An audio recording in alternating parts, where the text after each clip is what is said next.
Princess Liara Shenvaris had been raised to navigate political intrigue with elegant precision, which was excellent training for Silthari court dynamics, but completely inadequate preparation for someone actively trying to kill her.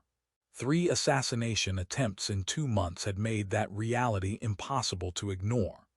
The Silthari were an ancient species with telepathic abilities limited to emotional reading, and a culture built around political subtlety, where disputes were settled through social maneuvering rather than crude violence. Physical combat was considered barbaric, something primitive species engaged in before they developed civilization. Liara was 26 in Silthari years, third in line to the throne, known for progressive political views that challenged traditional power structures. This made her popular with common citizens, but earned her powerful enemies among conservative nobility who viewed her reforms as threats to their authority. The assassination attempts had been subtle. Poison caught by food tasters, a structural accident that nearly crushed her in a collapsing walkway, and a mysterious illness that medical scans suggested was artificially induced. Silthari security forces were investigating, but political complications prevented them from protecting her adequately. Too many suspects were powerful nobles, whose estates were legally protected from investigation. Her father, Emperor Shenvaris, proposed a solution that was politically clever but personally humiliating. She would be assigned a personal bodyguard from the Terran Confederacy. Humans had recently established formal relations with the Silthari Empire, and having a human protector served multiple purposes. It demonstrated alliance strength, provided protection from someone with no stake in Silthari political factions, and technically didn't accuse any Silthari noble of being a threat. Liara was insulted. Humans were deathworlders. They came from Earth, a planet so hostile that its dominant species evolved remarkable physical capabilities. But she'd met human diplomats and found them unimpressive. They were direct to the point of rudeness, lacking the subtle telepathic communication that made Silthari interaction nuanced. The idea that a human could protect her better than Silthari security seemed absurd. When she met her assigned bodyguard, Marcus Rivera, her first impression confirmed her prejudices. He was average height for a human, which made him slightly shorter than her 7-foot Silthari frame. He had typical human musculature that Silthari found somewhat primitive compared to their own elegant physiology. He was quiet, spoke only when addressed, and seemed more interested in observing her palace quarters than making flowery introductions. He was assigned quarters adjacent to hers, given security clearance to accompany her throughout the palace, and introduced to her household staff as Personal Guard Rivera, assigned through the Terran Cultural Exchange Program. The nobles in court viewed this as confirmation that her father didn't take the assassination threats seriously. If he did, he'd assign real protection, not a ceremonial human whose presence was more about political symbolism than actual security. Liara tried to brief Marcus on Silthari court politics and the suspects who might be behind the assassination attempts.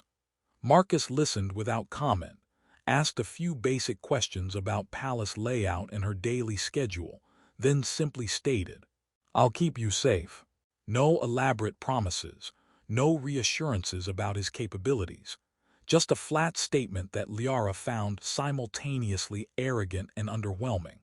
Over the first week, Liara became increasingly frustrated. Marcus followed her everywhere with quiet efficiency, but he didn't engage with court politics, didn't investigate suspects, didn't do any of the things she expected. He just watched, observed her surroundings with unnerving focus, maintained physical proximity that Silthari culture considered intimate, and remained almost completely silent unless she directly addressed him. 2 weeks into Marcus's assignment, there was a formal court reception where Liara was expected to navigate complex political dynamics. The assassination threats made these events nerve-wracking. She was surrounded by people who might want her dead, forced to maintain perfect diplomatic composure while wondering if the wine she was offered was poisoned. Marcus accompanied her, dressed in simple, functional clothing that looked completely out of place among elaborate Sylthari court dress. He positioned himself near her but not obtrusively, continuing his pattern of observing everything with quiet intensity. Lord Vexthal, one of the conservative nobles most opposed to Liara's reforms, approached with elaborate pleasantries that barely masked hostility. He made pointed comments about her exotic human guardian, suggesting that relying on off-world protection demonstrated weakness. Liara handled this with practiced diplomatic deflection, acutely aware that Vexthal was likely one of the people trying to kill her. His political faction had the most to lose from her reforms, and his veiled threats felt less like posturing and more like someone confident she wouldn't be a problem much longer. Marcus, standing a few meters away, watched this interaction with an expression Liara couldn't read. Later, when they returned to her quarters, Liara vented her frustration. "Did you not notice Lord Vexthal threatening me? Do you not understand Sylthari political dynamics at all?" Marcus's response was measured. "I noticed. He's one of 7 people at that reception who are actively hostile to you, and one of 3 who carry themselves like they've ordered violence before. I'm watching them all." This surprised Liara. She'd assumed Marcus was oblivious to political currents, but apparently he was reading threats through observation rather than through political maneuvering she was trained to recognize. "What do you mean by carry themselves like they've ordered violence before?" Marcus explained that humans read body language and micro-expressions without depending on telepathy. People comfortable with violence showed patterns in how they moved, how they responded to potential threats, how they assessed surroundings. Lord Vexthal had those patterns. So did Duke Shennara and Marquis Kervin. This was completely different threat assessment than Liara was familiar with. Over the following weeks, she started paying attention to what Marcus actually did. He mapped the palace systematically, identifying security vulnerabilities, potential ambush points, escape routes. He analyzed her schedule for patterns an assassin could exploit, suggested apparently random changes that reduced her predictability. He tasted her food before she ate, not just a symbolic portion, but actually analyzing texture and smell, checking for things beyond basic poison. When Liara asked about this, Marcus explained that human senses were adapted for survival on a world where many things could kill you. Humans could often detect poisons that civilized species would miss. 1 month into his assignment, the next assassination attempt came. Liara was in her private quarters when a servant brought evening refreshments, a member of her household staff who'd served her for years, completely trusted. Marcus intercepted the servant before the tray reached Liara. His movement was sudden and decisive. He wasn't between them one moment, then he was. His body language completely changed from relaxed watchfulness to something that made the servant step back in instinctive fear. He examined the tray, focused on the tea, and his expression hardened. "This is poisoned." The servant protested innocence. Marcus didn't argue. He pulled out a testing device, ran it over the tea, and showed Liara the results. The tea contained slow-acting poison that would have caused organ failure over days, death that would look like natural illness. The servant broke down under questioning, admitted they were coerced by agents of Duke Shennara. The Duke had threatened the servant's family, forced them to add the poison. This was the first assassination attempt definitively stopped and traced back to a specific noble. Liara's perception of Marcus changed completely. She'd viewed him as symbolic protection, but he just saved her life through capabilities she hadn't understood he possessed. "How did you know the tea was poisoned? Our scanning systems didn't detect anything." Marcus explained the poison was designed to evade Sylthari chemical scanners, but humans processed sensory information differently. He'd smelled something off, a very faint scent his Earth-adapted senses flagged as potentially dangerous. Combined with the servant's stress patterns inconsistent with routine tasks, he decided to test it. Liara realized Marcus's constant observation had been active threat assessment this entire time.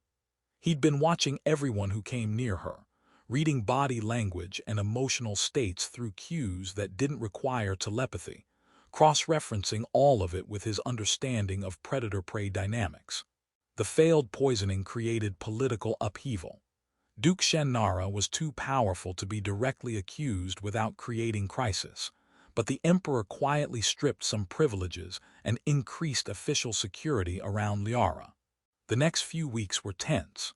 Failed poisoning had made Liara's enemies desperate. Credible rumors suggested multiple noble factions were planning something more direct. Marcus responded by restricting Liara's movements, insisting on route changes, refusing to let her attend certain events despite political cost. Liara chafed at these restrictions. She was a princess, not a prisoner. When she protested, Marcus was blunt.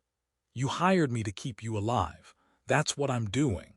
You can override my recommendations, but you'll be making my job significantly harder and putting yourself at unnecessary risk." His directness was jarring in Silthari court culture, where everything was phrased politely.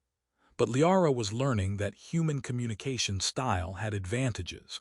Marcus didn't hide assessments behind diplomatic language, so she always knew exactly what he thought the threat level was. 3 months into his assignment, the direct attack came. Liara was traveling to a legislative session, accompanied by Marcus and her usual retinue.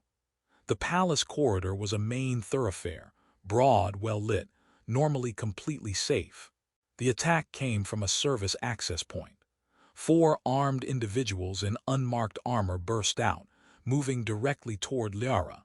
They carried illegal energy blades designed to cut through personal shields. Liara's retinue scattered in panic. Silthari weren't warriors. Confronted with direct violence, their instinct was to flee. Liara herself froze, her political training useless against immediate physical threat. Marcus didn't freeze. His response was so sudden and overwhelming that later, Liara would struggle to reconstruct what happened. He moved faster than she'd thought possible, one moment beside her in relaxed posture, the next between her and the assassins. His entire demeanor transformed into something predatory and lethal. The first assassin reached him and simply stopped. Marcus had caught the weapon hand, struck the throat, and dropped him in what looked like a single fluid motion. The second and third assassins tried to flank him with obvious training. It didn't matter.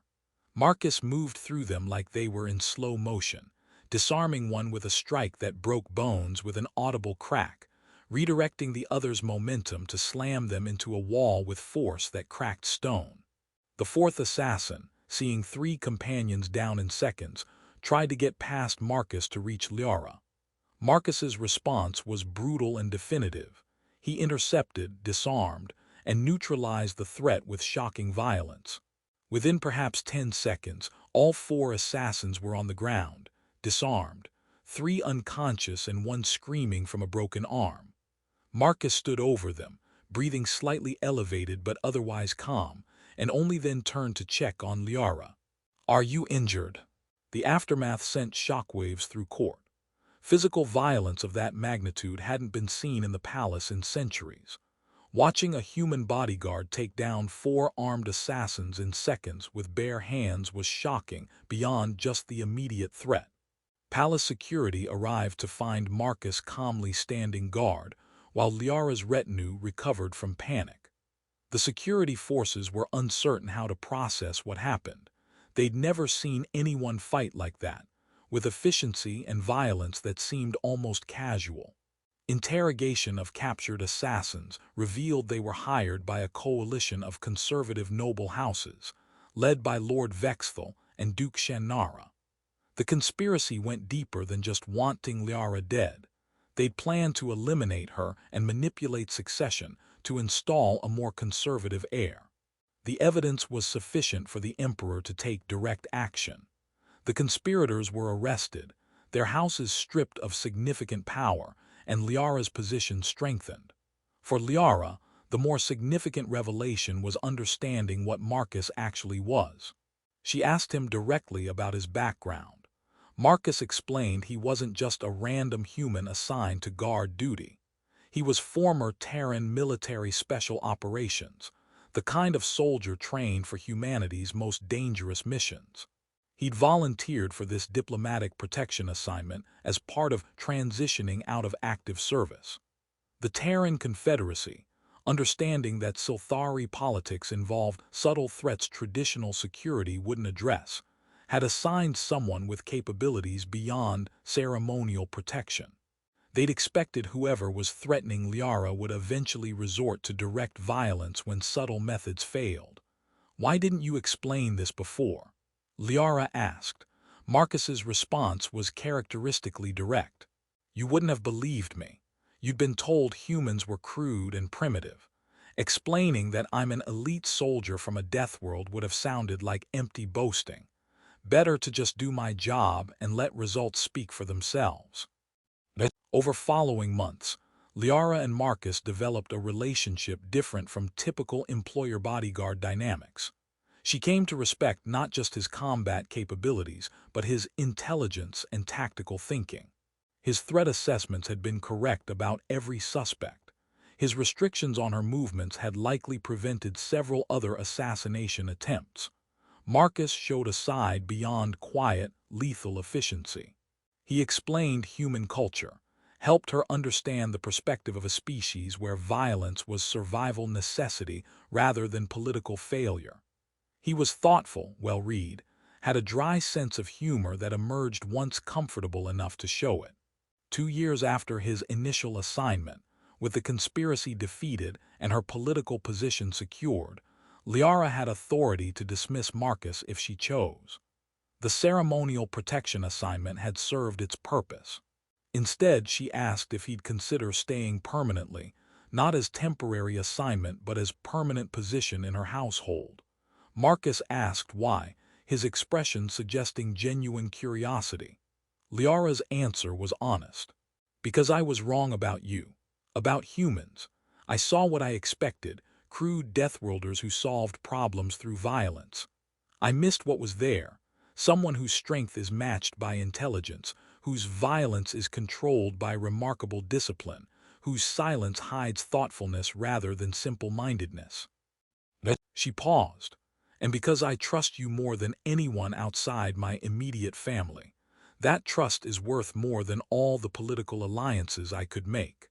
Marcus accepted, and their partnership continued. The story ended several years later with Liara risen in political power, her reforms successfully implemented, and Marcus still serving as her protector and advisor. One evening, during a quiet moment, Liara reflected on how different her life would have been if she dismissed Marcus as the ineffective symbolic gesture she'd initially believed him to be. "I nearly sent you away in the first month," she admitted. "I thought you were useless because you didn't operate the way Silthari security operates." Marcus's response was characteristically understated. "Most people don't see the protection until they need it. You hired a shield and you thought shields should be decorative. You got a weapon instead, one that chose to stand beside you rather than just in front of you. The difference matters." "It does," Liara agreed.